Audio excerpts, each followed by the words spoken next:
Hello friends, मेरा नाम है स्नेहा सिंह और आप मुझे सुन रहे हैं स्टडी विथ स्नेहा में। तो घटना चक्र की इस सीरीज में आपका स्वागत है। तो चलिए स्टार्ट करते हैं। आज हम पढ़ेंगे वैदिक काल को। तो हम देखेंगे वैदिक काल से जुड़े हुए सारे प्रश्न जो हमारे एग्जाम के लिए बहुत ही महत्वपूर्ण है।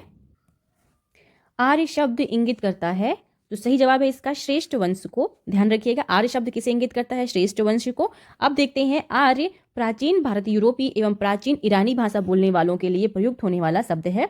इसका वैदिक संस्कृति में आर्य शब्द श्रेष्ठ, शिष्ट अथवा सज्जन तथा नैतिक अर्थ में महाकुल, कुलीन, सभ्य, साधु आदि के लिए प्रयुक्त हुआ था। अतः आर्य संस्कृत भाषा का शब्द है। ध्यान रखिएगा, जिसका शाब्दिक अर्थ क्या है? श्रेष्ठ या कुलीन है। नेक्स्ट क्वेश्चन हमारे सामने है, क्लासिकी संस्कृति में आर्य शब्द का अर्थ क्या है? तो इसका सही जवाब है एक उत्तम व्यक्ति। देखिए यहाँ पर मोस्ट इंपॉर्टेंट तथ्य है, क्लासिकी संस्कृति में आर्य शब्द का अर्थ है एक उत्तम व्यक्ति। वैदिक साहित्य में कहीं भी आर्य एक जाति अथवा विशेष भाषी या भाषा भाषी के रूप में उल्लेख क्या है? नहीं हुआ है। ध्यान रखिएगा, यानी कि कहीं पर भी एक जाति का या फिर विशेष भाषा बोलने वालों के रूप में उल्लेख नहीं है आर्यों का। सबसे पुराना वेद कौन सा है? तो इसका सही जवाब है ऑप्शन नंबर बी, ऋग्वेद। तो जानते हैं हमारे पास वेद कितने प्रकार के हैं? तो 4 वेद हैं हमारे पास, ऋग्वेद, सामवेद, यजुर्वेद तथा अथर्ववेद। इनमें ऋग्वेद सर्वाधिक प्राचीन वेद माना जाता है। त्रयी नाम है किसका? यानी कि 3 वेदों का है त्रयी। इसमें हम अथर्ववेद को शामिल नहीं करते हैं, यानी कि ऋग्वेद, यजुर्वेद और सामवेद को ही वेद त्रयी या त्रयी कहा गया है। ध्यान रखिएगा। किस वैदिक ग्रंथ में वर्ण शब्द का सर्वप्रथम नामोल्लेख मिलता है? तो इसका सही जवाब है ऋग्वेद में। तो ऋग्वेद में ही हमको वर्ण शब्द का सबसे पहले उपयोग मिलता है, चाहे वो रंग के आधार पर हो या फिर जाति के। तो वर्ण शब्द का सर्वप्रथम उल्लेख ऋग्वेद में मिलता है। ऋग्वेद में वर्ण शब्द रंग के अर्थ में तथा कहीं कहीं व्यवसाय चलन के अर्थ में प्रयुक्त हुआ है। आर्यों को गौरवर्ण तथा दासों को कृष्ण वर्ण का कहा गया है। ऋग्वेद के 10वें मंडल में पुरुष सूक्त में सर्वप्रथम शूद्र, ध्यान रखिएगा, शूद्र शब्द मिलता है, यानी कि वर्ण शब्द और शूद्र शब्द हमको सबसे पहले ऋग्वेद से ही प्राप्त होता है। वर्ण व्यवस्था से संबंधित पुरुष सूक्त मूलतः पाया जाता है कहाँ पर? तो ऋग्वेद में, अभी हमने जस्ट देखा है। तो देखिए नेक्स्ट क्वेश्चन कह रहा है, सूची 1 को सूची 2 से सम्मिलित कीजिए। तो ऋग्वेद क्या है? तो ऋग्वेद का सही आंसर हो जाएगा श्रोतों तथा प्रार्थनाएं। ठीक है। यजुर्वेद क्या था?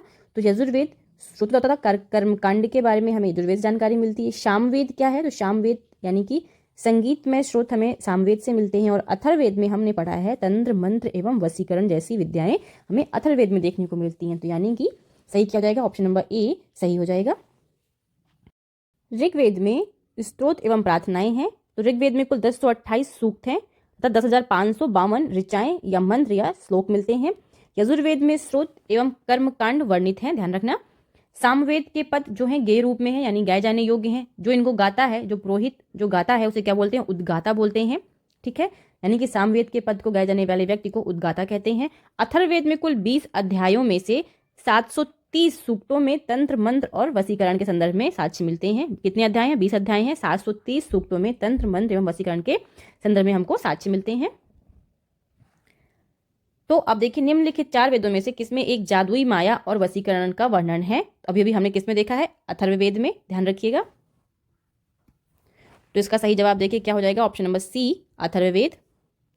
ऋग्वेद में ऋचाएं हैं, तो यहाँ पर उतनी नहीं दी हुई हैं, पर हमने देखा यहाँ पर ऋग्वेद में कितनी ऋचाएं हैं। तो 1028 सूक्त हैं और 1028 सूक्त हैं और 2552 क्या है? ऋचाएं हैं। ध्यान रखिएगा। ऋग्वेद है, ऋग्वेद में क्या है? स्रोतों का संकलन है। सूची 1 को सूची 2 से मिलान करना है। तो देखिए यहाँ पर वेद दिए हुए हैं और यहाँ पर ब्राह्मणों के नाम दिए हुए हैं। तो ऋग्वेद किस ब्राह्मण संबंधित है? तो ऋग्वेद संबंधित है ऐत्रेय ब्राह्मण से। ठीक है। सामवेद किस संबंधित? तो सामवेद है पंचविश से। और अथर्ववेद संबंधित है गोपद ब्राह्मण से। और यजुर्वेद संबंधित है शतपथ से। ओके, तो इसका सही आंसर क्या हो जाएगा? ऑप्शन नंबर सी करेक्ट हो जाएगा। ये देखिए, ऋग्वेद ऐत्रेय ब्राह्मण, सामवेद पंचविश, अथर्ववेद गोपथ और यजुर्वेद शतपथ ब्राह्मण। देखिए, निम्नलिखित में से कौन सा ब्राह्मण ग्रंथ ऋग्वेद संबंधित है? अभी अभी हमने पढ़ा है कि ऋग्वेद से कौन संबंधित है? तो ऐत्रेय ब्राह्मण ग्रंथ संबंधित है। गोपथ ब्राह्मण संबंधित है तो अथर्ववेद से। ऋग्वेद में कौन सा मंडल पूर्णतः सोम को समर्पित है? इसका सही जवाब है 9वां मंडल। ऋग्वेद में कुल 10 मंडल हैं, जिसके 9वें मंडल के सभी 114 सूक्त सोम को समर्पित हैं। ऋग्वेद संहिता का 9वां मंडल पूर्णतः किसको समर्पित है? तो इसका सही जवाब है ऑप्शन नंबर डी, सोम और इस पेय पर नामांकृत देवता को, यानी कि सोम को समर्पित है, और इस पेय पर जो नामांकित देवता हैं उनको समर्पित है। यज्ञ संबंधी विधि विधानों का पता चलता है, उसका सही जवाब है यजुर्वेद से। यज्ञ संबंधी विधि विधानों का पता यजुर्वेद से चलता है। यजुर्वेद के 2 भाग हैं, शुक्ल यजुर्वेद और कृष्ण यजुर्वेद। निम्नलिखित में से किसका संकलन ऋग्वेद पर आधारित है? उसका सही जवाब है सामवेद का संकलन ऋग्वेद पर आधारित है। देखिए, सामवेद में कुल 1875 ऋचाएं हैं, ठीक है। इसके अनुसार मतलब जिनमें से सामान्य मत के अनुसार 75, जबकि कुछ विद्वानों के अनुसार 99 को छोड़कर शेष सभी ऋचाएं किसमें उपलब्ध हैं? तो ऋग्वेद में ये सभी ऋचाएं क्या है? पहले से उपलब्ध हैं। तो अतः सामवेद का संकलन ऋग्वेद पर क्या हुआ? आधारित हुआ। भारत के किस स्थल की खुदाई से लौह धातु के प्रचलन के प्राचीनतम प्रमाण मिले हैं? तो उसका सही जवाब है option number B, Atranji Kheda से हमको प्रमाण मिले हैं।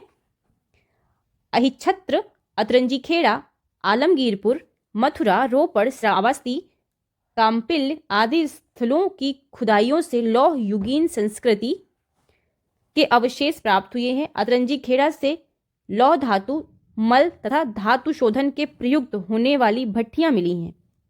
अतरंजी खेड़ा से लौह धातु, मल तथा धातु शोधन में प्रयुक्त होने वाली क्या मिली हैं? भट्टियां मिली हैं, जिनसे यह संकेत मिलता है कि यहाँ लौह धातु को गलाने का कार्य स्थानीय रूप से होता था। उपनिषद पुस्तकें हैं, तो उपनिषद किस पे लिखी गई हैं? तो दर्शन पर। उपनिषद दर्शन पर आधारित पुस्तकें हैं, इन्हें वेदांत भी कहते हैं। उपनिषदों का मुख्य विषय क्या है? तो दर्शन इनका मुख्य विषय होता है। निम्नलिखित में से किस एक वैदिक साहित्य में मोक्ष की चर्चा मिलती है? तो उपनिषद में हमें मोक्ष की चर्चा मिलती है। वेदों में मोक्ष शब्द प्रयुक्त नहीं हुआ है, उपनिषदों में प्रथम बार मोक्ष की चर्चा मिलती है। यह शब्द श्वेताश्वर उपनिषद में पहली बार आया था। तो देखिए, ये क्वेश्चन बन सकता है आगे कि मोक्ष शब्द की उत्पत्ति किससे हुई थी? तो यह शब्द श्वेताश्वर उपनिषद में पहली बार, ध्यान रखिएगा, किस उपनिषद में? श्वेताश्वर। वेरी वेरी इंपॉर्टेंट है, जो प्रश्न आज तक नहीं आया वो अब आ सकता है, तो आपको ध्यान से पढ़ना है। आध्यात्म ज्ञान के विषय में नचिकेता और यम का संवाद किस उपनिषद में प्राप्त होता है? उसका सही जवाब ऑप्शन नंबर सी, कंठोपनिषद में। अब देखिए कितनी बार आ चुका है, आईएएस में आ चुका है, यूपीपीसीएस में आ चुका है, यूपीडीए एलडीए में आ चुका है, उत्तराखंड पीसीएस में आ चुका है। अब देखते हैं कंठोपनिषद में यम और नचिकेता का क्या है? संवाद मिलता है हमें। इसमें आचार्य यम ने नचिकेता को उपदेश दिया है। वे कहते हैं, न इस आत्मा का कभी जन्म होता है और न ही इसकी कभी मृत्यु होती है। यह जो आत्मा है वह क्या है? अजन्मा है, नित्य तथा शाश्वत है। कंठोपनिषद कृष्ण यजुर्वेद का उपनिषद है, ध्यान रखिएगा। तो क्वेश्चन बन सकता है कि कंठोपनिषद जो है किस वेद का उपनिषद है? तो ध्यान रखिएगा, कृष्ण यजुर्वेद का उपनिषद है। नचिकेता आख्यान का उल्लेख मिलता है, जस्ट हमने अभी भी पढ़ा है, तो कंठोपनिषद से। उपनिषद काल के राजा अशुपति शासक थे, तो ये केकई के थे, केकई नरेश थे। उपनिषद में वर्णित राजाओं में विदेह के राजा जनक, पंचाल के राजा प्रवाहड़ जाबाली, केकई के राजा अशुपति और काशी के राजा अजातशत्रु प्रमुख थे। निम्नलिखित में से वैदिक साहित्य का सही क्रम कौन सा है? तो वैदिक साहित्य का सही क्रम है, वैदिक संहिताएं पहले आई, फिर ब्राह्मण, फिर आरण्यक, फिर उपनिषद। तो ऑप्शन नंबर ए एकदम सही है। वैदिक संहिताओं का सही क्रम है वैदिक संहिताएं, ब्राह्मण, आरण्यक और उपनिषद। आरंभिक वैदिक साहित्य में सर्वाधिक वर्णित नदी कौन सी है? तो वैदिक साहित्य में हमको सिंधु नदी का सबसे अधिक बार वर्णन मिलता है, तो उसका सही जवाब है ऑप्शन नंबर ए, यानी कि सिंधु नदी। सिंधु नदी का ऋग्वैदिक काल में सर्वाधिक महत्व था, इसी कारण इसका उल्लेख ऋग्वेद में सर्वाधिक हुआ है। सिंधु नदी को उसके आर्थिक महत्व के कारण हिरण्यिनी कहा गया है, ध्यान रखिएगा। तो सिंधु नदी का और दूसरा नाम क्या है? तो हिरण्यिनी इसको कहा गया है। वैदिक नदी अस्किनी की पहचान निम्नलिखित नदियों में से किस एक के साथ की जाती है? तो अस्किनी की पहचान हम हमेशा चेनाब के साथ करते हैं। वैदिक नदी अस्किनी की पहचान चेनाब नदी से की गई है, अतः विकल्प सी क्या है? एकदम सही है।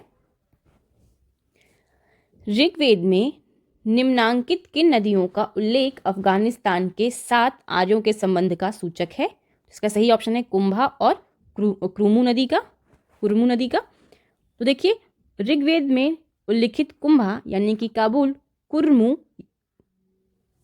यानी कि कुर्रम, गोमती यानी कि गोमल एवं स्वास्तु यानी कि स्वात नदियां अफगानिस्तान में बहती थीं। इन नदियों के उल्लेख से स्पष्ट होता है कि आर्यों का अफगानिस्तान के साथ संबंध अच्छा था। वैदिक नदी कुंभा का स्थान कहाँ होना चाहिए? तो इसका सही जवाब है अफगानिस्तान में। निम्नलिखित वैदिक देवताओं में किसे उनका पुरोहित माना जाता था? तो इसका सही जवाब है ऑप्शन नंबर बी, बृहस्पति को उनका पुरोहित कहा गया है। बृहस्पति जी को वैदिक देवताओं का पुरोहित माना गया है। निम्नलिखित में से कौन सी वह ब्रह्मावादिनी थी जिसने कुछ वेद मंत्रों की रचना की है? तो उनका इसका सही जवाब है लोपामुद्रा, इन्होंने की थी। वैदिक साहित्य में कई ऐसी विदुषी स्त्रियों का उल्लेख मिलता है जिन्होंने वेद मंत्रों की रचना की थी, यथा उनमें से किसका नाम है? अपाला, घोषा, विश्ववारा, लोपामुद्रा आदि। लोपामुद्रा अगस्त ऋषि की पत्नी थी। देखिए कितना प्यारा क्वेश्चन है यहाँ पर। ऋग्वैदिक काल में निष्क शब्द का प्रयोग एक आभूषण के लिए होता था, किंतु परवर्ती काल में उसका प्रयोग इस अर्थ में हुआ। तो निष्क शब्द का परवर्ती काल में किस अर्थ में प्रयोग हुआ है? तो हमने इसको क्या बोला है? सिक्का। ठीक है, अब देखते हैं। वैदिक काल में सोने के हार को निष्क कहते थे। निष्क के प्रयोग ने आगे आने वाले सिक्कों के व्यवहार के मार्ग को प्रशस्त कर दिया था। ये बहुत ही अच्छा क्वेश्चन है, आप लोगों को इसे याद रखना चाहिए। ऋग्वैदिक काल में निष्क किस अंग का आभूषण था? तो इसका सही जवाब है गले का। ऋग्वैदिक काल में निष्क गले में पहना जाने वाला एक प्रकार का हार था। साथ ही निष्क वैदिक काल में विनिमय का एक माध्यम भी था। प्राचीन भारत में निशाका जाने जाते थे। तो निशाका क्या था? स्वर्ण आभूषण को हमने क्या कहा है? निशाका। ध्यान रखिएगा, निशाका क्या है? स्वर्ण आभूषण निशाका है। ठीक है, निष्क क्या है? निष्क है गले में पहनने वाला हार या फिर गले में पहनने वाला आभूषण, जिसे हमने निष्क कहा है। उसके बाद इसका उपयोग किस में होने लग गया? तो सिक्के के रूप में निष्क का उपयोग होने लग जाता है। ये सारे फैक्ट्स आपको याद रखने हैं। बौद्ध जातक में 3 प्रकार के स्वर्ण सिक्कों का उल्लेख मिलता है। प्रथम क्रम में निशाका या निष्क, दूसरे क्रम में सुवर्ण और तीसरे क्रम में मशाका।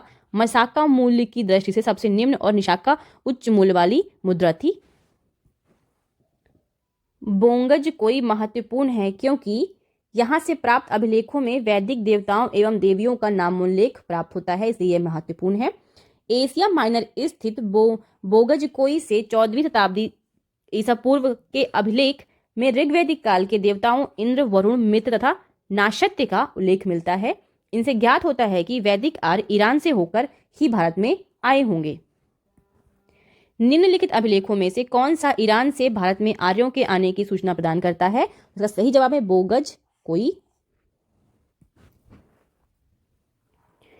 14वीं सदी ईसा पूर्व का एक अभिलेख जिसमें वैदिक देवताओं का वर्णन है, कहां से प्राप्त हुआ है? तो सही जवाब है बोगज कोई से। निम्नलिखित में से किसने आर्यों के आदि देश के बारे में लिखा है? तो इसका सही जवाब है बाल गंगाधर तिलक ने लिखा है। शतपथ ब्राह्मण में उल्लिखित राजा विदेद माधव से संबंधित ऋषि थे, तो ऋषि गौतम राहुगढ़ थे। गोत्र शब्द का प्रयोग सर्वप्रथम कहां हुआ है? तो ऋग्वेद में हुआ है। गोत्र शब्द का सर्वप्रथम उल्लेख ऋग्वेद में हुआ था। गोत्र शब्द का मूल अर्थ है गोष्ठ अथवा वह स्थान जहां समूचे कुल का गोधन पाला जाता था। पूर्व वैदिक आर्यों का धर्म प्रमुखता था, तो इनका धर्म था प्रकृति पूजा और यज्ञ करना। पूर्व वैदिक आर्यों का धर्म मुख्यतः प्रकृति पूजा, यज्ञ पर आधारित था। भक्ति तथा मूर्ति पूजा का उदय मौर्योत्तर काल में हुआ था। ऋग्वेद काल में जनता मुख्यतः किसमें विश्वास करती थी? तो बलि एवं कर्मकांड पे। ऋग्वेद काल में लोग प्रकृति की शक्तियों, वैदिक देवता तथा एवं देवियों की प्रार्थनाएं, यज्ञ जिसमें बलि और कुछ कर्मकांड नहीं थे, उन्हीं में वो क्या करते थे? विश्वास करते थे। प्रसिद्ध 10 राजाओं का युद्ध किस नदी के तट पर लड़ा गया था? तो सही जवाब है परुष्णी नदी। 10 राजाओं का युद्ध परुष्णी नदी, आधुनिक रावी नदी के तट पर लड़ा गया था, जिसमें भरतों के राजा सुदास की विजय हुई थी। निम्न में से किस नदी को ऋग्वेद में मातेत्मा, देवीत्मा एवं नदीत्मा संबोधित किया गया है? तो सही जवाब है सरस्वती नदी को। ऋग्वेद में सरस्वती को मातेत्मा, देवीत्मा एवं नदीत्मा कहा गया है, अर्थात सबसे अच्छी माँ, सबसे अच्छी देवी, सबसे अच्छी नदी। उस जनजाति का नाम बताइए जो ऋग्वैदिक आर्यों के पंचजन से संबंधित नहीं है। तो कीकट जो है पंचजन से संबंधित नहीं है, बाकी यदु, तुर्वशु और पुरु संबंधित हैं। आइए देखते हैं कौन कौन सी हैं। यदु, द्रुहयु, पुरु, अनु, तुर्वशु ये हैं। तो ये क्या हो गई, ये पंचजन हो गए। ओके, ये शामिल हैं, लेकिन कीकट जो है ये शामिल नहीं है। प्राचीन काल में आर्यों के जीविकोपार्जन का मुख्य साधन क्या था? इसका सही जवाब है कृषि। ऋग्वेद में उल्लिखित यव शब्द किस कृषि उत्पाद हेतु प्रयुक्त किया गया है? इसका सही जवाब है जौ। तो यानी कि यव शब्द किसके लिए प्रयुक्त हुआ है? ध्यान रखिएगा, जौ के लिए प्रयुक्त हुआ है। यव जौ, यव जौ, यव जौ, यव जौ, ऐसे आप याद कर लीजिए। पढ़ी, ऋग्वैदिक काल में पढ़ी किस वर्ग के नागरिक थे? तो पढ़ी कौन थे? व्यापारी थे। हमने 6th क्लास के एनसीईआरटी में पढ़ा था। व्यापार वाणिज्य प्रधानतः पढ़ी लोग करते थे, पंडी लोग करते थे। ऋग्वेद में परी शब्द का उल्लेख कई स्थानों पर हुआ है। परी ऋण देते थे और ब्याज बहुत अधिक लेते थे। उन्हें बेकनाट यानी सूदखोर भी कहा गया है। वैदिक युग में प्रचलित लोकप्रिय शासन प्रणाली थी कौन सी? वंश परंपरागत राजतंत्र। हालांकि कुछ हमें चुनाव के भी उदाहरण मिलते हैं। वैदिक युगीन सभा कैसी थी? तो यह मंत्री परिषद थी। वैदिक काल में सभा एवं समिति नामक दो संस्थाएं राजा की निरंकुशता पर नियंत्रण रखती थीं। संभवतः सभा कुलीन या वृद्ध मनुष्यों की संस्था थी, जिसमें उच्च कुल में उत्पन्न व्यक्ति ही भाग ले सकते थे। किस वेद में सभा और समिति को प्रजापति की दो पुत्रियां कहा गया है? तो इसका सही जवाब है अथर्ववेद में। ऋग्वैदिक जनसभा जो न्यायिक कार्यों से संबंधित थी, वो उसे क्या नाम दिया गया था? तो उसका नाम था सभा। सभा, समिति एवं विदत ऋग्वैदिक कालीन जनतांत्रिक संस्थाएं थीं। इन संस्थाओं में सभा का कार्य था न्यायिक कार्यों से संबंधित कार्य था सभा का। ऋग्वेद में सभा को 8 बार उल्लेख हुआ है। तो ऋग्वेद में सभा का कितनी बार उल्लेख हुआ है? तो ध्यान रखिएगा 8 बार उल्लेख हुआ है। कितनी बार? 8 बार। और इसका कार्य क्या था? तो न्यायिक कार्यों से संबंधित ये कार्य करती थी। आयुर्वेद अथवा जीवन का विज्ञान का उल्लेख कहाँ मिलता है? अथर्ववेद में मिलता है हमें। ऋग्वैदिक धर्म था कैसा? बहुदेववादी। ऋग्वैदिक ग्रंथ में सर्वाधिक सूक्त किसको समर्पित हैं? सही जवाब है इंद्र को। ऋग्वेद में युद्ध का देवता किसे समझा जाता था? तो इसका सही जवाब है इंद्र को। ऋग्वेद में सर्वाधिक संख्या में मंत्र संबंधित हैं तो अग्नि से। अगर यहाँ पर इंद्र होता तो इसका जवाब क्या होता? इंद्र को, लेकिन इंद्र नहीं है, इसलिए जवाब क्या है इसका? अग्नि है। सर्वाधिक मंत्र जो है इंद्र को समर्पित है, उसके बाद अग्नि को। ऋग्वेद में सर्वाधिक संख्या में मंत्र इंद्र को समर्पित है, किंतु वह इस विकल्प में नहीं है, इसलिए अग्नि को 200 मंत्र समर्पित किए गए हैं। निम्नलिखित में से पूर्व वैदिक आर्यों का सर्वाधिक लोकप्रिय देवता कौन था? इसका सही जवाब है इंद्र। 800 से 600 ईसा पूर्व का काल किस युग से जुड़ा हुआ है? इसका सही जवाब है ब्राह्मण युग से। गायत्री मंत्र किस पुस्तक में मिलता है? तो सही जवाब है ऋग्वेद में हमको गायत्री मंत्र का वर्णन मिलता है। गायत्री मंत्र ऋग्वेद में उल्लिखित है। इसके रचनाकार विश्वामित्र हैं। यह सविता यानी सूर्य देवता को समर्पित है। यह मंत्र ऋग्वेद के तृतीय मंडल में वर्णित है। गायत्री मंत्र की रचना किसने की थी? उसका सही आंसर है विश्वामित्र ने। सर्ग, प्रतिसर्ग, वंश, मनवंतर और वंशानुचरित्र संकेतक हैं तो सही आंसर है पुराणों के। श्रीमद् भगवद गीता मौलिक रूप से किस भाषा में लिखी गई थी? तो इसका सही जवाब है संस्कृत में। श्रीमद् भगवद गीता मौलिक रूप से संस्कृत भाषा में लिखी गई थी।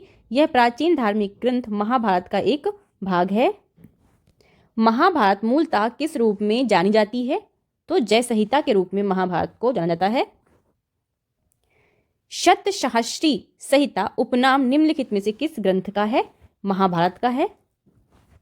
हिंदू पौराणिक कथा के अनुसार समुद्र मंथन हेतु किस सर्प ने रस्सी के रूप में स्वयं को प्रस्तुत किया था? इसका सही जवाब है वासुकी ने। हिंदू पौराणिक कथा के अनुसार समुद्र मंथन हेतु मथानी के रूप में मंदरांचल पर्वत तथा रस्सी के रूप में सर्पों के राजा वासुकी का प्रयोग किया गया था। किस काल में अछूत की अवधारणा स्पष्ट रूप से उद्गत हुई थी? तो इसका सही जवाब है धर्मशास्त्र के समय में।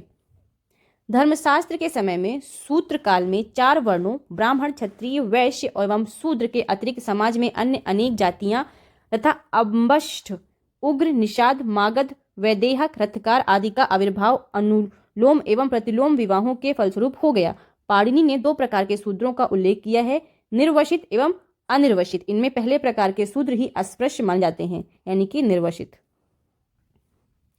सत्यमेव जयते किस उपनिषद से लिए गए हैं? इसका सही जवाब है मुंडकोपनिषद से। सत्यमेव जयते शब्द मुंडकोपनिषद से लिया गया है, जिसका अर्थ है सत्य की ही विजय होती है। यह भारत के राज्य चिन्ह पर भी अंकित है। सत्यमेव जयते शब्द कहाँ से लिया गया है? इसका सही जवाब है मुंडक उपनिषद से। तमसो मां ज्योतिर्गमय कथन है मूलतः, तो उपनिषद का कथन है तमसो मां ज्योतिर्गमय। तमसो मां ज्योतिर्गमय कथन बृहदारण्य उपनिषद से लिया गया है। इस कथन का अर्थ है अंधकार से प्रकाश की ओर। तमसो मां ज्योतिर्गमय कथन बृहदारण्यक उपनिषद से लिया गया है। इसका कथन है अंधकार से प्रकाश की ओर। सत्यकाम जाबाल की कथा जो अनब्याही मां होने के लांछन को चुनौती देती है उल्लेखित है, तो इसका सही जवाब है छांदोग्य उपनिषद में। सत्यकाम जाबाल महर्षि गौतम के शिष्य थे, जिनकी माता का नाम जाबाल था। सत्यकाम जाबाल की कथा जो अनब्याही मां होने के लांछन को चुनौती देती है, इनकी कथा छांदोग्य उपनिषद में उल्लिखित है। ऋग्वेद की मूल लिपि क्या थी? इसका सही आंसर है ब्राह्मी। ऋग्वेद की मूल लिपि ब्राह्मी थी। इसमें कुल 10 मंडल तथा 228 सूक्त हैं। इसमें ऋग्वेद के पुरोहितों को होता कहा गया है। वैदिक कर्मकांड में होता का संबंध है तो ऋग्वेद से। अवेस्ता और ऋग्वेद में समानता है। अवेस्ता किस क्षेत्र से संबंधित है? तो सही जवाब है ईरान से। अवेस्ता और ऋग्वेद दोनों भाषिक समानताओं के कारण आर्यों की सभ्यता से संबंधित माने जाते हैं। अवेस्ता ईरान के क्षेत्र से संबंधित है। वैदिक काल में किस जानवर को अघन्य माना गया है? तो गाय को अघन्य माना गया है। Same question. तो देखो क्वेश्चन नंबर आपका 93 है। ऋग्वेद कालीन आर्यों और सिंधु घाटी के लोगों की संस्कृति के बीच अंतर के संबंध में निम्नलिखित कथनों में से कौन सा या से सही है? आइए देखते हैं। तो ऋग्वेद कालीन आर्य कवच और शीर्षास्त्र यानी कि हेलमेट का उपयोग करते थे, जबकि सिंधु घाटी सभ्यता के लोगों में इसके उपयोग का कोई साक्ष्य नहीं मिलता है। ये कथन एकदम सही है। ऋग्वेद कालीन आर्यों को स्वर्ण, चांदी और ताम्र का ज्ञान था, जबकि सिंधु घाटी के लोगों को केवल ताम्र और लोहे का ज्ञान था। नहीं, ये कथन क्या है? गलत हो जाएगा, क्योंकि सिंधु घाटी के लोगों को ताम्र का ज्ञान तो था, लेकिन लोहे का ज्ञान क्या था? नहीं था। आगे बढ़ते हैं। ऋग्वेद कालीन आर्यों ने घोड़े को पालतू बना लिया था, जबकि इस बात का कोई साक्ष्य नहीं है कि सिंधु घाटी के लोग इस पशु को जानते थे। ये कथन एकदम गलत हो जाता है, क्योंकि इस बात के हमें साक्ष्य मिलते हैं कि लोग वहां के घोड़े को जानते थे, क्योंकि हमें वहां से घोड़े जैसे बने, घोड़े की आकृति के बने क्या मिले हैं? खिलौने मिले हैं। इसलिए इसका सही जवाब क्या जाएगा? ऑप्शन नंबर ए, यानी कि केवल 1। ऋग्वैदिक काल के प्रारंभ में निम्न में से किसे महत्वपूर्ण मूल्यवान संपत्ति समझा जाता था? तो इसका सही आंसर है गाय को। सूची 1 को सूची 2 से मिलान करना है। तो सिंधु घाटी सभ्यता कैसी थी? तो सिंधु घाटी सभ्यता नगरीय सभ्यता थी। उत्तर वैदिक सभ्यता कैसी थी? तो उत्तर वैदिक समाज कृषक था। ऋग्वैदिक समाज चारागाह था। और मध्यकाल क्या हो जाएगा? जमींदार। ओके, सिंधु घाटी सभ्यता हम जानते हैं नगरीय सभ्यता थी। उत्तर वैदिक समाज कैसी थी? कृषक थी। ठीक है, मध्यकाल जमींदार हो गया और ऋग्वैदिक समाज चारागाह। तो फ्रेंड्स, आज हम इतने ही क्वेश्चन करेंगे। अब हम कल स्टार्ट करेंगे एक नया अध्याय, यानी कि बौद्ध धर्म हम कल पढ़ेंगे। सो मिलते हैं कल की क्लास में। जय हिंद, जय भारत। अपना ख्याल रखिए, पढ़ते रहिए। बाय।